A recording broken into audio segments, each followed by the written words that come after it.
Hi guys, this particular podcast, we are just releasing how we can deploy the Spring Boot microservices in the production. So you need to understand that, right? First thing, what is a microservice architecture? As you already know that, right? We have divided this monolithic application into multiple services, right? And when we deploy to production, right? So generally you can choose into your own premises where you are owning the infrastructure, or maybe you can choose the hybrid model, or you can choose completely on the cloud, right? Like any other OpenShift, you can use a Cloud Foundry, AWS, GCP, or Azure, like that, correct?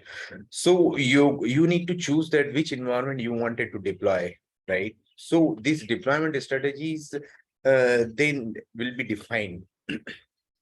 Then another thing is that nowadays everybody using a Docker for containerization, correct? So definitely you will not going to deploy your binaries or maybe your DLLs, right, directly. So you will create an image and then you will deploy. So there is a multiple ways. Either you can just go with the Docker containers. So you can use, you can directly deploy your images, correct? That is one thing you can do, correct? So you can use a multiple Docker commands, correct? And also you can deploy through a Docker Compose. But if you are going for orchestrations, or maybe you can use that Kubernetes.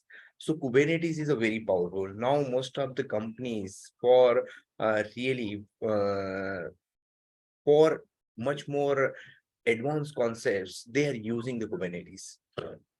Kubernetes supports for multiple other purposes, but you can just think about if you wanted to scale, right? If you wanted to monitor, if you wanted to you can say use some volumes and many such other purposes, Kubernetes is very helpful. So you will deploy with the help of Kubernetes. So you can deploy these services in your local environment, right? Also you can just create deployments, create a pod, right? And inside the pod the containers will be running, right? Then another thing is that there are many such other tools also you need to deploy, correct? So other tools for monitoring the services, then how the services are connecting to each other, that is also you need to ensure it. So for that you can just check for Kubernetes networking concept. If you are using through Docker, you need to check Docker networking concepts, right? Apart from that, you also need to see how you have set up the CI/CD pipeline, right? So that automatically you can deploy your services onto the environment, right? So there are many such CI/CD tools are there.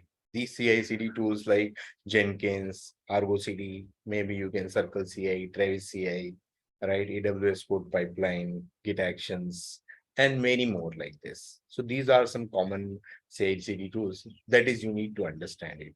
So this is the way you can deploy the services, right? After that, you need to monitor services, right? There is a health checks. Then also you need to check how you can scale the services, correct? So there has to be a many more consideration you need to take it up, how you can deploy it. So there are different strategies are there, how you can deploy your microservices. But as of now, there are powerful tools you need to use it for Docker and the Kubernetes, and then you can use a ready-made services like Elastic Kubernetes service on Google Kubernetes services, Azure Kubernetes services, and then you can deploy. I hope this particular podcast is making sense.